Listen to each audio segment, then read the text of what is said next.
Yes, mambo vipi mtazamaji wa Chimnyengo Online TV.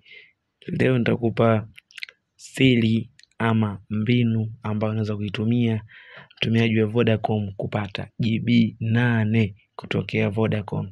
Sifa moja hapo ya kutumia ama kupata ofa hii, ndugu mtazamaji wa Chimnyengo Online TV. Sifa moja kubwa, unatakiwa mtumiaji wa line ya Vodacom ama mtandao wa Vodacom.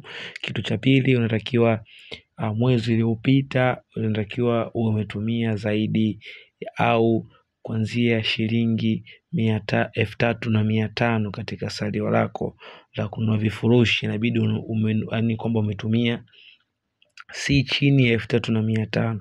Kwa hiyo kama umetumia kuanzia 3,500 au 3,500 kushuka chini, wewe unapata hiyo ofa. Ila sifa moja hapo kubwa, ili upate hiyo ofa inabidi utumie kuanzia 3,500 kununua vifurushi, yani utumie muda wa muongezi wa kuanzia 3,500 kwa mwezi.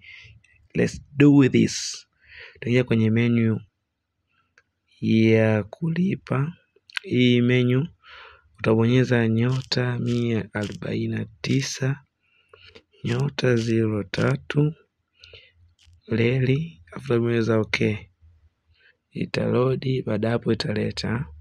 Kileta hapo moja kwa moja, ndugu mtazamaji, utaenda namba 9 imeandikwa kijiweni, utabonyeza namba kijiweni namba 9, utabonyeza okay. Baada ya hapo utakuta namba 1 kimeandikwa shilingi 1,000 MB 490 unaachana nayo. Namba 2 imeandikwa mid range 4GB SP 8GB bure siku 30. Utabonyeza namba 2 ndugu mtazamaji, ili kupata ofa hii. Baada hapo utaambiwa ofa, asante kwa kuchagua ofa hii, utapewa uthibitisho mfupi. Uthibitisho wenyewe mfupi ndo kama huu ndugu mtazamaji. Hapa naona unaambiwa kabisa hongera, umepata GB 4 plus GB 4 bure kutumia ndani ya siku 30. Tumia shilingi 3,500 mwezi huu kupata tena ofa ya bure mwezi ujao. Vigezo na masharti kuzingatiwa. Bana, kama hivyo.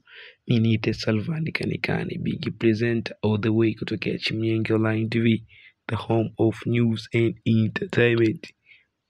Ndo kama hivyo, muone shapeleka zangu GB zangu 8 hapo na kula utawala. Mwezi huu pia nikitumia 3,500, mwezi ujao pia napata. Kwa kama hivyo, hala.